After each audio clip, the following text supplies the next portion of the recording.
따라합시다. 바울의 부득불 자랑. 바울이 오늘 11장에서는 어리석은 자랑을 하고 12장에 들어와서 이제 부득불 자랑을 합니다. 사도 바울이 이렇게 자랑할 수밖에 없는 이유는 그 당시 거짓 교사와 사도들이 사도 바울을 폄훼하고 모함하고 대적하고 성도들을 미혹하고, 그래서 바울과 고린도 교회 성도들 간에 이간질을 하고, 그래서 이제 멀어지게 하는, 그래서 사도 바울에 대해서 오해와 곡해를 하고, 우리가 속았구나 이렇게 생각이 들 정도로 아주 사도 바울은 큰 어려움을 당했습니다. 그래서 고린도 후서에 보면은 1장에서 7장까지는 사도 바울의 자기 사도성에 대해서 명백하게 이제 변호하고, 이제 8장 9장에 대해서는 그 바른 헌금, 참된 그 연보에 대해서 이야기합니다. 그 이유는 뭐냐? 그 당시에 마게도냐 교회 성도들이 예루살렘 교회가 기근으로 말미암아 어렵다는 소식을 듣고 많은 구제 헌금을 모았어요. 가난하고 어려운 가운데 있었지만 자발적으로. 그래서 고린도 교인들도 먼저 시작했으니 약속한 거 혹 오해가 있다 해서 헌금을 중단하지 말고 하나님 앞에 약속한 것이니까 헌금은 드려라. 이제 그런 의도인데, 그 배경에는 이제 사도 바울이 그 헌금을 착취했다는 그런 아주 못된 사람들의 이야기가 떠돌아다녔어요. 그래서 사도 바울은 디도와 또 다른 두 형제를 세워서 철저하게 이 거액의 연보를 잘 관리하도록 했습니다. 그래서 또 어쩌면 보면은 자기가 재정에 대해서 투명하다는 것을 이제 어느 정도 이야기하기 위함입니다. 그리고 이제 10장에서부터 11, 12, 13 이 4장에 걸쳐서 사도 바울은 자기 변명을 합니다. 오늘도 본문에 보면 변명이다 그렇게 나오는데, 변명 아닌 변명을 하고 또 자랑 아닌 자랑을 합니다. 나는 너희들이 생각하는 것처럼 그렇게 거짓말쟁이가 아니고 이중적이지도 않고 왔다 갔다 하는 사람도 아니다. 물론 나는 거짓 사도들이 이야기하는 것처럼 말을 잘 못하지만, 그러나 나는 하느님이 나를 세우신 나는 사도다 라는 것을 알아주지 못하니까, 이제 고린도 후서 이전에 보낸 고린도 후서는 4번째 편지라고 그랬잖아요. 첫 번째 편지는 보냈는데 도중에 지금까지 전해 내려오지 않고, 두 번째 편지가 고린도전서고, 이제 세 번째 편지가 보낸 게 고린도후서 2장 4절에 보면 눈물의 편지. 디도가 그것을 가지고 갔을 때 그것을 읽고 눈물로 쓴 편지에 대해서 저들이 회개했어요. 첫 번째, 두 번째 편지 썼을 때는 꿈쩍도 하지 않았다가 세 번째는 하나님 은혜 베푸셔서 저들이 이제 회개를 했어요. 그 소식을 듣고 4번째 편지 쓴 게 이제 고린도후서입니다. 그래서 고린도후서를 통해서 이제 어느 정도 오해가 풀어졌으니까, 오해가 쌓인 상태에서는 백날 이야기해봐야 오히려 더 오해를 쌓고 그렇습니다. 때문에 고린도후서는 어느 정도 바울과 고린도 성도들 간에 그 쌓인 묵은 감정이 풀어졌기 때문에 이제 이야기할 수가 있는 것이죠. 그래서 10장에서부터는 13장까지 이 거짓 사도에 대해서 아주 명백하게 밝힙니다. 그동안에는 말을 하지 않았지만 이제는 오해가 풀어진 상태에서 너희들이 그동안에 속았다 하면서 어제 11장에 본 것처럼 13절에 그런 사람들은 거짓 사도요 속이는 일꾼이요 자기를 그리스도의 사도로 가장하는 자들이다. 광명한 천사로 사탄도 가장한 것처럼 15절에 사탄의 일꾼들도 자기를 의의 일꾼으로 가장하다. 이건 대단한 일이 아니다. 벌써 창세기 3장에서부터 나오지 않느냐. 그래서 고린도 후서 11장 3절에 사탄이 하와를 미혹한 것처럼 너희가 미혹당해서 그리스도에게서 떨어지고 마음이 부패될까 심히 두렵다. 그런데 너희가 이전에 이들의 미혹에 넘어가지 않았느냐. 온갖 바울을 음해 공격하고 모함한 그 말에 전부 다 믿음이 떨어지고 바울로 하여금 등을 돌아서게 하고 말이죠. 어느 정도냐? 19절에 너희는 지혜로운 자로서 어리석은 자들을 기쁘게 용납하는구나. 바울은 배척하면서 바울이 떠난 다음에 화려한 이력서와 추천서를 가지고 와가지고 쓱 들어와가지고 다른 복음, 다른 예수, 다른 영을 전하는데도 여기 20절 말씀에 11장 20절에 너희를 종으로 삼거나 잡아먹거나 빼앗거나 스스로 높아지나 뺨을 칠 자로도 너희가 용납하는구나. 그러나 사도 바울은 용납하지 않아요. 그러니 진실을 밝히겠다 작정하고 10장, 11장, 12장, 13장에 걸쳐서 이제 진실을 밝히는 의미에서 자랑을 하는 겁니다. 어제는 그래서 이것을 어리석은 자랑이다. 여기 17절 말씀에도 내가 말하는 것은 주를 따라하는 말이 아니요 오직 어리석은 자와 같이 기탄 없이 자랑하노라. 주님이 하라고 그래서 내가 한 건 아니지만 하도 답답해서 이제야 진실을 밝힌다. 왜곡된 것을, 삐뚤어진 것을, 바울에 대해서 잘못된 생각한 것을 밝히겠다. 그것은 바울에 대해서 오해하게 되면은 바울이 전한 말씀, 복음 이게 전부 다 귀에 안 들어오는 거예요. 그래서 여러분 이 성도들은요 목사와 이 오해가 없어야 돼요. 일단 오해가 생기기 시작하면은 그동안 받은 은혜가 전부 다 물거품이 되고 또 매주일마다 또 새벽마다 듣는 말씀도 하나도 귀에 안 들어오는 거예요. 그건 자기 손해죠. 그러니까는 그렇게 되지 않기 위해서 지금 사도 바울은 어리석지만은 자랑하겠다.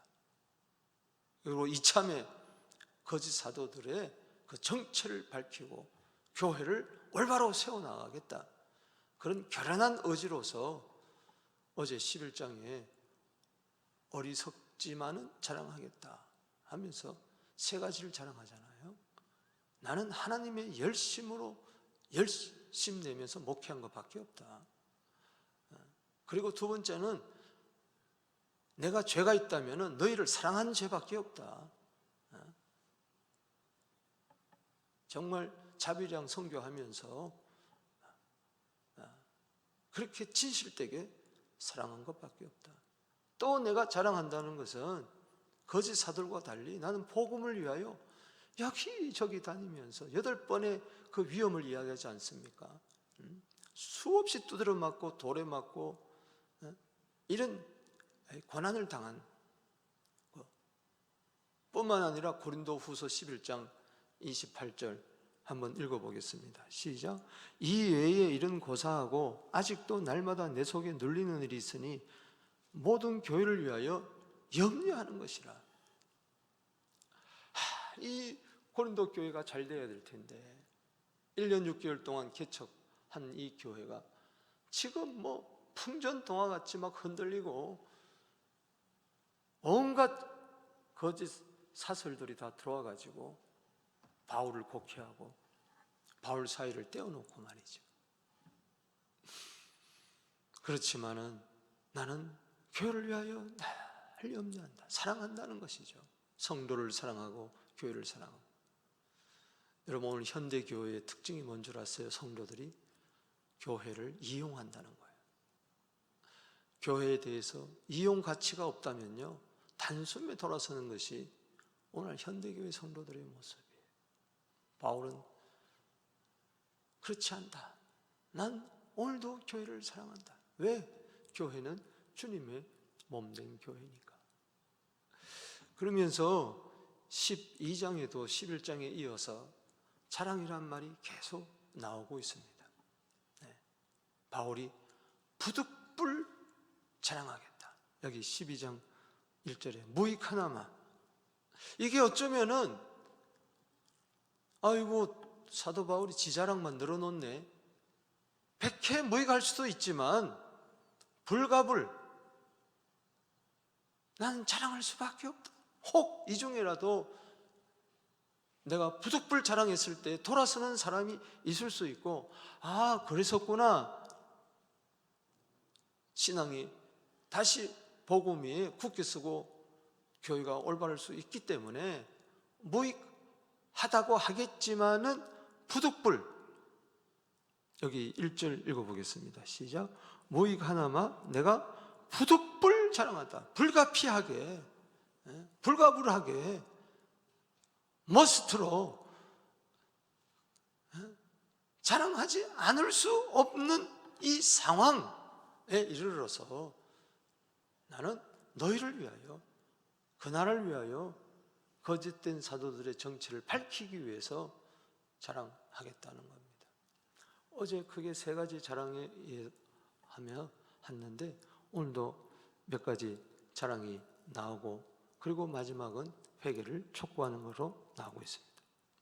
그 부득불 자랑하는, 자랑할 수밖에 없는 사도 바울의 이 안타까운 사정을 한번 생각하면서 우리 살펴보겠습니다. 바울의 부득불 자랑이 뭔가? 먼저 1절에서 6절까지, 그것은 이 낙원에 갔다 온 것, 셋째 하늘에 갔다 온 것을 자랑하고 있습니다. 자, 한번 보십시다. 1절에 무익 하나만 내가 부득불 자랑하노니 주의 환상과 계시를 말하리라.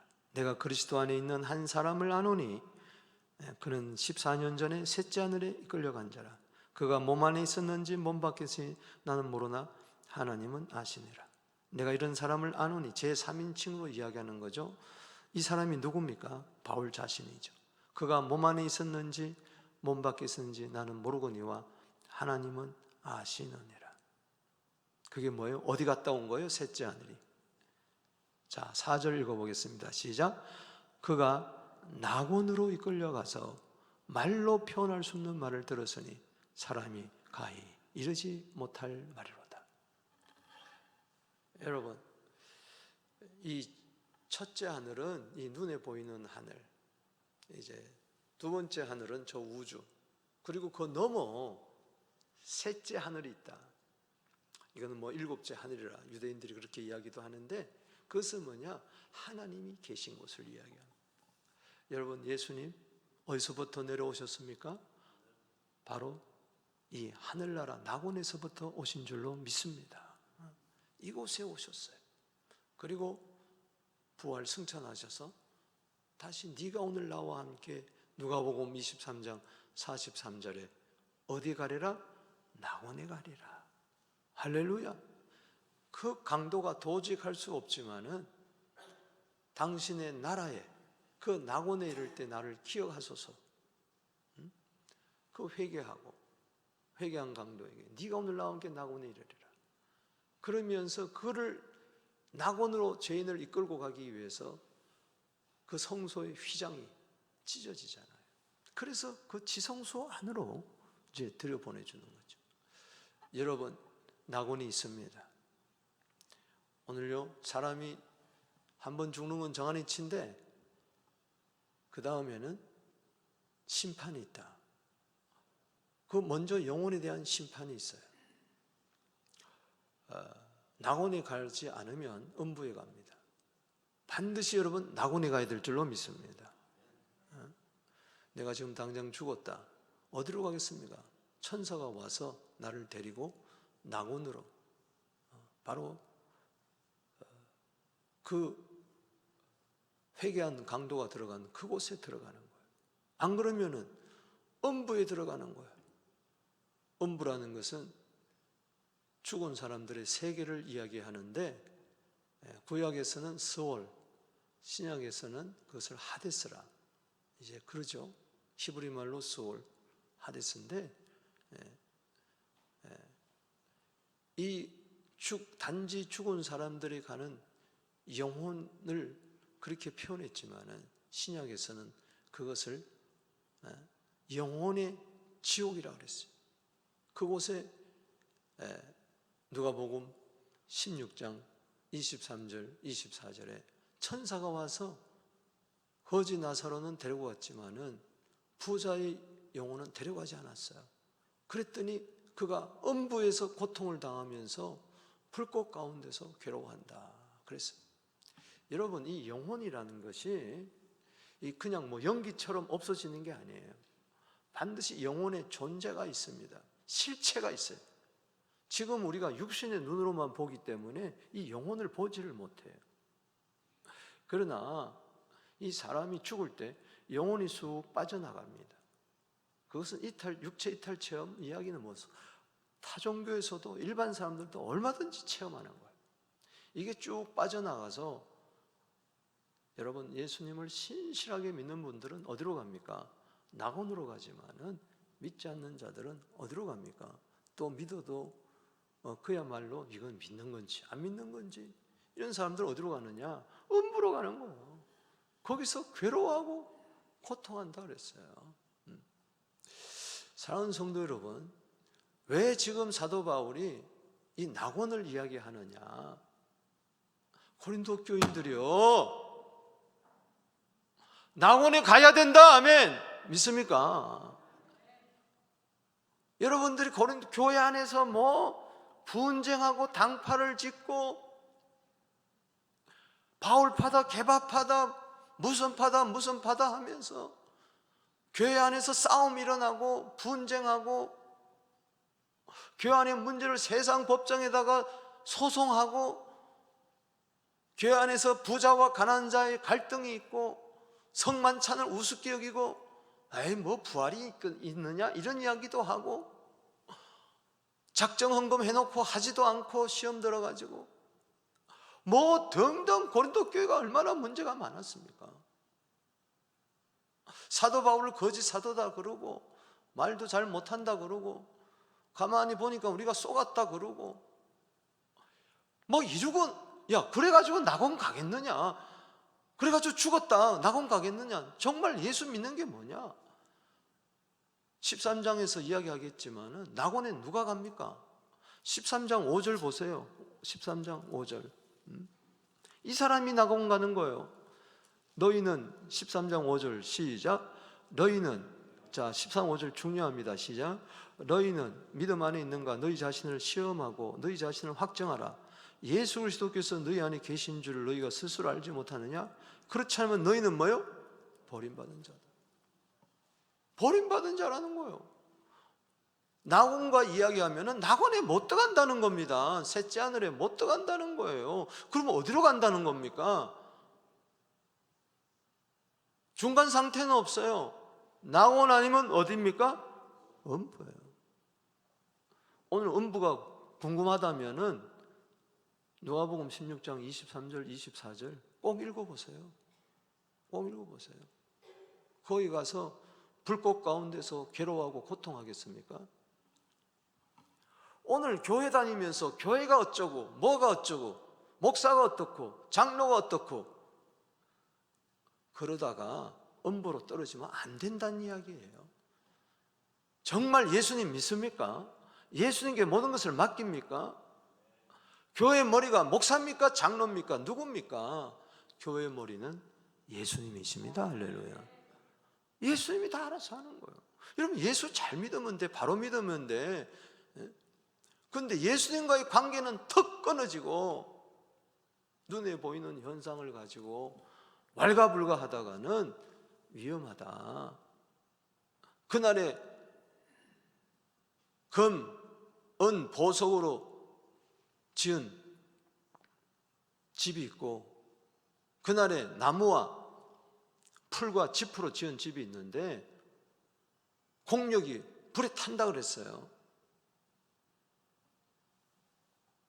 공력이 그대로 있으면 고린도전서 3장 14절에 그 사람은 상을 받는 거예요. 그 상이 뭐냐? 낙원에 들어가는 거예요. 근데 불에 타면은 아무것도 없으면은 고린도서 3장 15절 해를 받는다고 그랬어요. 사랑하는 성도 여러분, 우리는 상을 받든지 해 받든지 둘 중에 하나입니다. 사도 바울이 괜히 부름의 상을 이야기하고 예수님이 소자에게 냉수를 한 그릇 대접해도 상을 잃지 않는다. 디모데후서 4장 7절 8절에 어려운 재판관이 그날에 상을 준다, 면류관을 준다, 괜히 이야기하는 거 아닙니다. 음부에 들어가는데 무슨 상이 있겠어요? 그래서 지금 낙원을 이야기하는 거예요.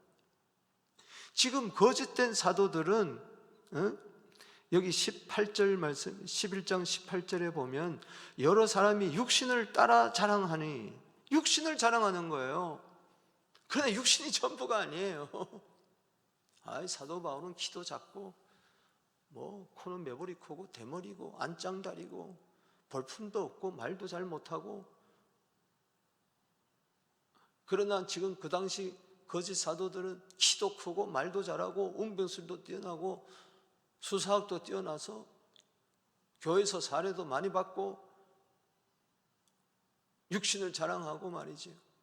언제 그들이 하나님의 열심으로 목회를 한 적이 있던가? 언제 교회를, 성도들을 사랑한 적이 있던가? 언제 복음을 위하여 그렇게 고생을 당한 적이 있고 교회를 위하여 날마다 염려하며 살아가는 것이 있었던가? 육신만, 자기 가진 배경만 자랑하지 않느냐? 그러나 나는 천국을 자랑하겠다. 할렐루야. 나는 낙원을 자랑한다. 할렐루야. 나는 낙원 가봤다. 14년 전에. 지금부터 이 사도 바울이 고린도 후서를 지을 때 50한 2, 3년 경부터 14년 전이면 언제입니까?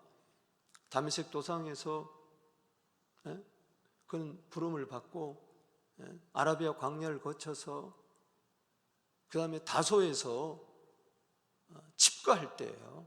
고향에 다소 가가지고 그때는 아무도 불러주는 자도 없고 집까짓게 무슨 사도냐 그러고, 생각해 보세요. 예수님 당시에 12제자도 아닌데 아무도 안 알아줄 때, 나 홀로 기도만 하고 있을 때, 그때 셋째 하늘이 확 열리면서 거기 올라간 거예요.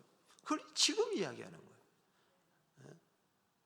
그러고 나서 바나바가 그를 데려다가 안디옥 교회를 같이 개척하고 안디옥 교회에서 1년 동안 열심히 했더니 사람들이 그리스도인이라는 말이 생기기 시작하고 1차 선교 여행을 떠나잖아요. 안디옥 교회 파송을 받아가지고. 그 당시를 이야기하는 그 옛날. 왜 이렇게 이야기할 수밖에 없는 것은 자기의 사도성을 이야기하기 위해서 고린도 교인들이여 제발 낙원에 가야지. 여러분, 이 상태에 있으면 어떻게 되겠어요? 여기 거짓 사도에 붙잡혀가지고 20절 말씀, 마치 이단에 붙잡혀가지고 종으로 삼아도 사람이 종이 되고 잡아먹히고 빼앗기고 높아지고 뺨을 칠지라도 잘 용납하는구나. 이런 상태에서 어떻게 낙원 가겠느냐?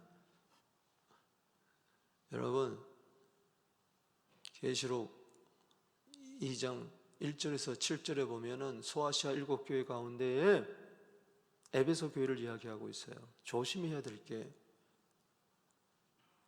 너희가 처음 사랑을 버렸구나. 어디서 떨어졌는가 회개하라.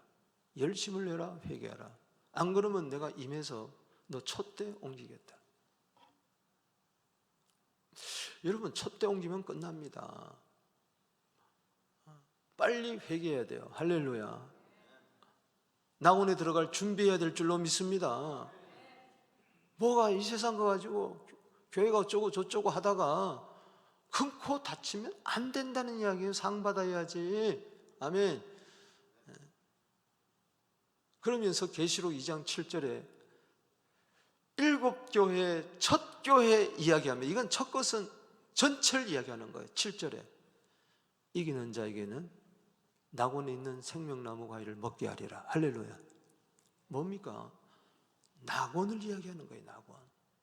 교회는, 이 지상의 교회는 낙원과 같아야 되고, 그리고 낙원같이 신앙생활을 한 사람은 죽어서 그 영혼이 어디로 갑니까? 낙원에 가야 된다는 거예요. 우리 한번 인사합시다. 낙원에 갑시다. 교회 일평생 달렸는데 음부 가서는 되겠냔 말이에요. 그러니까는 우리는 이 낙원에 들어가는 상을 받아야 될 줄로 믿습니다. 믿음으로 가는 거 아닙니까? 맞습니다. 그런데 문제는 13장 5절에 네가 참 믿음이냐 가짜냐, 진짜냐 가짜냐, 이게 문제죠. 가방도 짝퉁이 있는데 믿음도 짝퉁이 있더라는 겁니다. 충성도 짝퉁이 있더라는 겁니다. 교회 다니는 것도 짝퉁이 있더라는 겁니다. 여러분, 진짜 다니게 되기를 주 이름으로 축원하는 것입니다. 도대체 믿음이 뭡니까? 낙원 가는 믿음이 그렇게 값싼 싸구려 복음이 아니라는 이야기입니다. 왜 낙원을 이야기하냐? 영적인 세계를 좀 알아라. 왜 눈에 보이는 것만 갖고 맨날 이렇다 저렇다 왈가불가 하느냐? 낙원을 좀 바라보며 나 같은 죄인을 저 낙원으로 인도하는 그 하나님의 은혜에 감사하며 예수 그리스도의 십자가 복음에 피 묻은 복음에 절절한 가슴을 가지고 주님, 나 같은 죄인 영생을 얻고 낙원에 가게 하시니 내가 어떤 어려움이 있더라도 죽도록 충성하겠습니다. 할렐루야. 그래서 낙원에 자랑하는 거예요. 두 번째는 7절에서 10절까지 두 번째 그 부득불 자랑하는 것은, 따라합시다, 육체의 가시. 육체의 가시를 자랑하겠다는 겁니다. 7절에 보면은 여러 계시를 받은 것이 지극히 크므로 너무 자만하지 않게 하려고 육체에 뭘 줬어요? 가시, 곧 사탄의 사자를 줬어요. 이는 나를 쳐서 너무 자만하지 않게 합니다. 육체의 가시는 사탄의 사자예요. 사탄이 보낸 거예요. 야, 이럴 수가 있느냐? 여러분, 욥도 육체에 가시가 있었던 것이죠. 사탄이. 그런데 이게 육체의 가시는 흔히 말하는 질병도 되고요. 예를 들어 사도 바울이 안질이 걸렸다, 간질이 있었다 이야기하기도 하고, 또 오늘 11장과 더불어서 해석할 때는 바로 14절, 15절을 이야기하는 거죠. 속이는 일꾼, 그리스도의 사도로 가장하는 일꾼, 사탄도 자기 광명한 천사로 가장한다. 사탄의 일꾼, 사탄의 일꾼은 사탄의 사자잖아요. 그냥 사도 바울을 늘 대적하는 무리들이 있었어요. 사탄의 하수인이 있어가지고 한두 분이 아니냐. 후메네오, 뭐 밀레노, 알렉산더, 뭐 등등 사도 바울 서신에 보면은 말로 대적하고 이렇게 대적하고 한두 명이 아니었어요. 이게 안 떠나가는 거예요. 끊임없이 안 떠나가는 거예요. 목회 현장에서. 두 가지 다 해석할 수 있어요. 그런데 육체의 가치를 지금 자랑해요. 왜 그러느냐? 이 연약함이 감사한 게 이게 겸손의 도구가 된다는 겁니다. 할렐루야. 여기 7절에 너무 자만하지 않게 하려고, 너무 자만하지 않게. 안 그러면 교만하면 버림받으니까. 여러분, 때로 고난이 유익입니다. 할렐루야. 시편 119편 71절에 고난이 유익이에요. 왜? 그것 때문에, 겸손하기 때문에. 시편 107편 12절에 따라합시다. 고통은 우리를 겸손하게 한다. 고통의 이유는 딴 거 없습니다. 겸손하라는 거예요. 왜? 그래야 겸손하게 해야 야고보 4장 6절에 더욱 큰 은혜를 주시니까. 그래서 하나님 가끔 이렇게 쿡쿡 찌르는 거예요. 재정적으로 찌르고, 건강으로 찌르고, 인간관계로 찌르고. 이렇게 찌를 때에 아, 내가 교만했구나, 빨리 깨닫게 되기를 바랍니다. 이 육체의 가시를 자랑할 수밖에 없는 것은 이것 때문에 기도한다는 거예요. 가시가 있으니까 늘 기도하는 거예요. 여기 8절 말씀에 이것이 내게 떠나가기 위하여 내가 3번 주께 간구하였더니, 3은 하나님의 완전 숫자입니다. 또 기도하고 또 기도하고 또 기도하고 또 기도하고 또 기도. 야고보서 5장 13절에 고난당한 자가 있느냐? 저는 기도할 것이요. 그러니까 자랑할 수밖에 없어요. 또 이것은 능력을 받게 하는 통로가 됩니다. 이 은혜. 자, 9절 시작. 나에게 이르시기를 내 은혜가 너에게 족하다. 이는 내 능력이 약한 데서 온전하여 짐이라 하신지라. 아멘. 뭐 가시를 뽑아주겠다, 있겠다, 뭐 이런 걸 떠나서 그 자체가 뽑든 안 뽑히든 나는 감사합니다. 할렐루야. 은혜입니다. 왜? 이 가시 때문에 기도할 때 하나님이 능력을 주신 거예요. 믿습니까? 그래서 내 능력이 너희 약한 데서 온전하여 짐이라. 그러므로 도리어 크게 기뻐함으로 나의 여러 약한 것들에 대하여 뭐요? 자랑하리니 그리스도의 능력이 내게 머물게 하려니라. 10절 시작. 그러므로 내가 그리스도를 위하여 약한 것들과 능력과 궁핍과 박해와 공고를 기뻐하노니 이는 약한 그때고가. 너희들이 내가 가지고 있는 육체의 가시 때문에 아이 저 왜 설교하다가 넘어지지? 왜 저렇게 앞에 안 보이고 더듬거리지? 저 가짜니까 그런 거 아니야? 아니 사도라면 하나님 왜 저렇게 맨날 고생하게 하고 왜 맨날 대적자들 속에 쌓여가지고 오해받고. 그러나 이게 능력이다. 아멘이십니까? 가시가 능력이에요. 연약함이 능력이에요. 연약한 것을 자랑한다 그러잖아요. 여기 11장 30절에도 이미 이야기했어요. 11장 30절에 누가 약하면 내가 약하지 않았냐? 실족하게 되면 내가 애타지 아니하더냐? 성도들을 향한 사랑을 이야기하는 거죠. 내가 부득불 자랑했을 때 내가 약한 것을 자랑하리라. 약하니까는 맨날 얻어맞고 욕먹고 오해받고. 그래도 나는 성도들이 어떻게 하면 좀 예수 잘 믿으면 좋겠다, 이 마음밖에 없다는 것이죠. 부득불 약한 것을 자랑합니다. 여러분, 히브리서 11장 33절 말씀에 불의 세력을 멸하며 칼날을 피하며 연약한 가운데서도 강하게 되기도 하며 전쟁 중에 용감하여 이방 사람들의 진을 물리치기도 하며. 할렐루야. 연약한데 어떻게 용감하고 전쟁에서 승리합니까? 연약함 때문에 나는 주님 없으면 안 됩니다.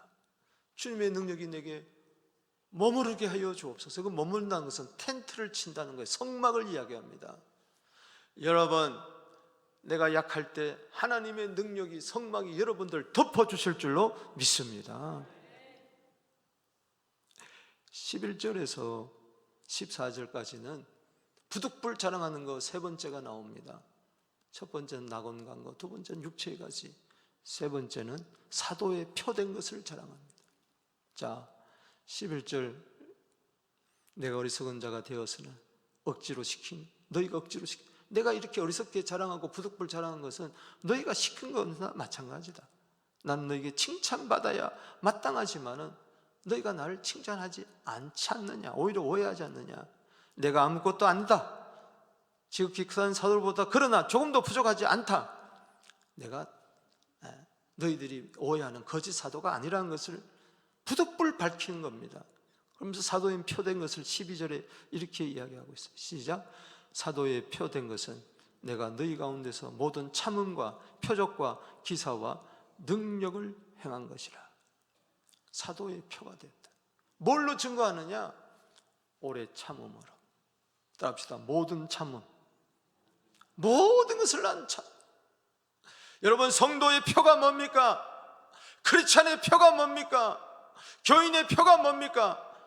모든 것을 참게 되기를 바랍니다. 참는다는 것은 아래에서 견딘다는 겁니다. 위는 무거운 짐이 있지만은, 어려움이 있지만은, 오해와 온갖 환난과 어려움이 있지만은, 그러나 그것을 묵묵히 주님과 함께 참는 겁니다. 이 참음에서 뭐가 나옵니까? 참을 때에 세 가지가 나옵니다. 따라붙어 표적, 기사, 능력. 참지는 안 하고 표적과 기사와 능력을 나타내려고 하는 건 그거는 새빨간 거짓말입니다. 그건 욕심장애. 참으세요. 참으면 하나님 뭘 선물로 주느냐? 표적을 보여주시고 기사를 주시고 능력을 주신다. 할렐루야. 표적은 뭐냐? 복음 전파를 위하여 만민에게 복음을 전파하라. 마가복음 16장 15절에 믿는 자들 이런 표적이 따르리니, 표적 주는 거예요. 복음 전파를 위해서. 또 기사, 이건 와 놀랍다. 이것은 사람들로 하여금 살아계신 하나님을 경외하도록 두려워 떨며 섬길 수 있도록, 하나님은 살아계시는구나. 하나님의 복음 전파를 위해서, 하나님을 경외하기 위해서. 그 다음에 능력은 사도 바울이 개인의 능력을 나타내는 것이 아니라 이것을 통해서 하나님께 능력을 드러내면서 하나님께 영광 돌리기 위해서. 아멘이십니까? 이러한 사도의 표가, 교회의 표지가 우리 교회도 나타나게 되기를 바랍니다. 참을 때에 기다리면은 반드시 표적과 기사와 능력이 나타나서 모든 열방들이 주께로 돌아오는 역사가 일어날지어다. 그 다음에 14절에서 19절까지는 네 번째 자랑인데, 그것은 청렴결백한 재정청지기로서 자랑하는 겁니다. 지금 문제가 뭐냐? 사도 바울이 1년 6개월 동안 하면서 사례비를 안 받았어요. 고린도 교인들이 너무 어리니까 이제 개척을 했는데, 교회 안에 부자와 가난한 자들이 섞여 살았는데, 가난한 자는 가난한 자대로, 부자는 부자대로 헌금도 안 드리고, 그러니까는 사례비를 한 푼도 안 받았어요. 여러분이 잘 아는 대로 장막을 지으면서, 천막을 지으면서 브리스길라 아굴라 부부와 함께 1년 6개월 동안 열심히 목회를 했어요. 그랬더니 어떤 오해가 생겼는가 하니, 그 당시에 웅병과 말을 잘하는 사람들은 길거리에서 막 자기 사상을 이해하고 철학을 이야기하고 하면은 막 박수치면서 돈을 많이 줬어요. 근데 말을 못하면은 한 푼도 받지를 못했어요. 그래서 사도 바울이 말이 고린도후서 10장 10절에 형편없고 11장 6절에도 자기도 말을 못한다 그랬어요. 그러니까 저건 말 못하는 사도니까는 스스로 자기가 알아서 자격지심에서 살해 안 받은 것이지 무슨 교회를 사랑해가지고 돈에 욕심이 없어서 그런 게 아니다, 이렇게 오해를 한 거예요. 또 하나 오해는 뭔가 하니, 저거 순 거짓말이야. 돈 안 받는다 그러면서 마게도냐 교인들로부터 돈 다 받고 탈취하고 뭐 다 착복하고 뒷주머니 다 챙기고 지금 헌금 거둔다고 하지만은 저 사도 바울이 보통 교활한 사람이 아니야. 앞뒤가 달라.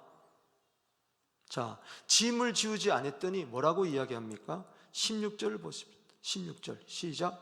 하여간 어떤 이의 말이 내가 너희에게 짐을 지우지 아니했을지라도 교활한 자가 되어 너희를 뭐요? 속임수로 취하였다. 저 목사, 예를 들어서 박 목사 보고 저 교활한가, 저 속임수로 취한 거. 17절에 내가 너에게 보낸 중 누구 너희 이득을 취하더냐. 그러니까는 부득불 자랑할 수밖에 없는 거예요. 나는 재정에 깨끗하다는 것을. 나는 폐를 끼치지 않기 위해서 14절에 내 자신까지도 주었는데, 아니 자식이 부모를 위하여 저축하냐, 부모가 자식을 위하여 저축하냐. 영적 아비로서 가장 성도들 복을 빌어준 것이지. 내가 너희를 15절에 읽어봅시다. 시작. 내가 너희를 영혼을 위하여 크게 기뻐함으로 재물을 사용하고 또 너희 자신까지 내어주리니, 내 자신까지 주리니 너희를 더욱 사랑할수록 난 덜 사랑받겠느냐. 이상하게 사도 바울은 교회를 사랑하고 성도들을 더 사랑할수록 갈수록 덜 사랑받는 거예요. 왜? 오해가 있었기 때문에. 이 오해라는 것이 참 무섭습니다. 저 돈밖에 모르는 목사, 이렇게 되니 무슨 말씀이 은혜가 되겠어요? 딱 막혀가지고. 그래서 18절에 디도 두 형제 보낸 거, 그 사람들도 봐라. 여러분, 사도 바울은요 빌립보서 4장 11절에 뭐라 그랬습니까? 어떤 형편에서도 자족하기를 배웠다. 부요함에도 궁핍함에도. 여러분, 재물이 깨끗하게 되기를 주 이름으로 축복합니다. 주님 한 분으로 만족하는. 근데 곡형 답답한 거지. 이제 부득불 자랑을 끝내고 이렇게 자랑까지 내가 마지못해서 피치 못해서 불가불했는데도 불구하고 아직까지 회개치 아니한다면은 그때는 내가 가만 안 있겠다. 하나님도 가만 안 있는다. 그러면서 회개를 촉구합니다. 20절 읽어보겠습니다. 시작. 내가 갈 때 너희를 원하는 바와 같이. 20절 읽어봅니다. 시작. 내가 갈 때 너희를 내가 원하는 것 같이 보지 못하고 내가 너희가 원하는 것 같이 보일까 두려워한다. 뭡니까? 갔는데 사도 바울이 이제 세 번째 방문을 하는데 이 편지를 보내고 나서 고린 교인들이 전혀 변한 게 없어. 그렇게 될까 봐 두려워한다는 거예요. 사도 바울과 성도들의 사이가 여전히 소원한 관계에 있고 사도 바울은 회개한 게 하나도 없고 여전히 다툼, 시기, 분냄, 당짓는 거, 비방, 수군거림, 거만함, 혼란이 있을까 두렵다. 여러분, 우리 교회 이게 없습니까?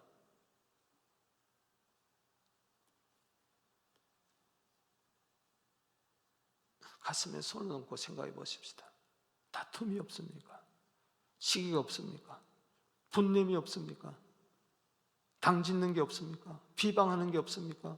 수군거림이 없습니까? 거만한 게 없습니까? 혼란이 없습니까? 회개하십시다. 21절에 내가 다시 갈 때 내 하나님이, 여기 20절은 교회 안에 일어나는 그 죄를 이야기하고 공동체적인 죄를 이야기하는 거죠. 21절은 개인적인 죄를 말합니다. 21절 시작.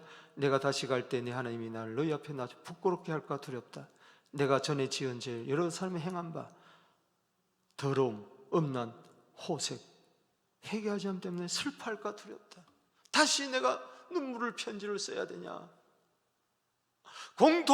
공동체적으로 교회가 회개할 거 회개하고 각자 개인이 회개할 거 회개하자. 안 그러면은 13장 2절에 다시 용서하지 아니한다. 이 말은 하나님이 너희를 용서하지 아니한다는 뜻입니다. 저는 어제 역대하 22장을 읽었습니다. 개인 큐티 시간에 요시야 왕의 이야기예요. 요시야 왕이 무너진 성전을 아무도 수리하지 않습니다.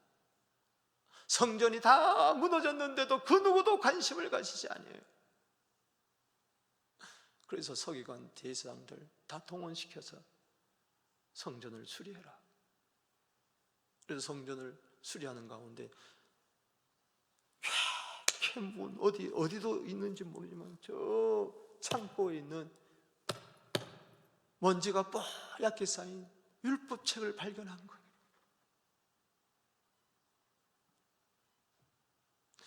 오늘 여러분 성경책에 먼지가 뽀얗게 쌓여있지 않습니까? 그걸 발견하고 왕에게 서기사반이 읽어줍니다. 오늘 말씀처럼 쭉 읽어. 항상 그리스도 안에서 얘기하시고 우리로 말미암아 그리스도를 이렇게 쭉 회개하지 아니하면 내가 너에게 이를 엉엉 울면서 아니 이 말씀에 이런 것이 있었네요 하면서 옷을 막 찢습니다. 그러면서 이 말씀이 정확한 해석을 좀 해달라. 선지자가 나타나서 해석을 해줄 때 웁니다. 그때 22장 19절 말씀에 하나님이 이렇게 말씀하십니다. 네가 율법책을 읽고 선지자의 말을 듣고 따라합시다. 마음이 부드러워져서 마음이 녹아내린 거예요. 오늘 여러분 마음이 부드러워지게 되기를 바랍니다. 살코기같이 부드러운 마음 주님이 주시기를 바랍니다. 딱딱한 바위 같은 돌 같은 마음이야. 돌 같은 내 마음 곧 녹여 주옵소서. 저는 많이 물었어요. 하나님, 내 마음이 좀 부드러워지게, 옥토같이 부드러워지게. 그리고 네가 겸손하여 내 앞에서 널 낮추는구나. 그리고 옷을 찢고 통곡하고 회개하는구나. 원래는 네가 이 백성이 빈터와 저주가 임해야 되지만, 빈터와 저주가 되어야 되지만, 내가 너 회개하는 모습을 보고 내가 그것을 너에게 이르게 하지 아니하리라. 회개가 이렇게 중요한 거예요. 회개하지 않으면 빈터가 되고 저주가 된다. 우리가 오늘 사도 바울이 부득불 자랑하는 이 모습을 바라보면서, 아, 낙원을 사모하고, 우리도 육체의 가시가 있겠지만은 이것 때문에 열등의식 가지지 말고 오히려 자랑하고 겸손하고 기도하고 능력을 체험하고, 아, 나에게 성도의 표가 있는가? 그것을 살펴보고 청렴 결백하며 모든 면에 깨끗하고 회개하는 그리스도의 신실한 신부가 되기를 주 이름으로 축복합니다. 두 손 들고 기도하며 나갑니다. 주여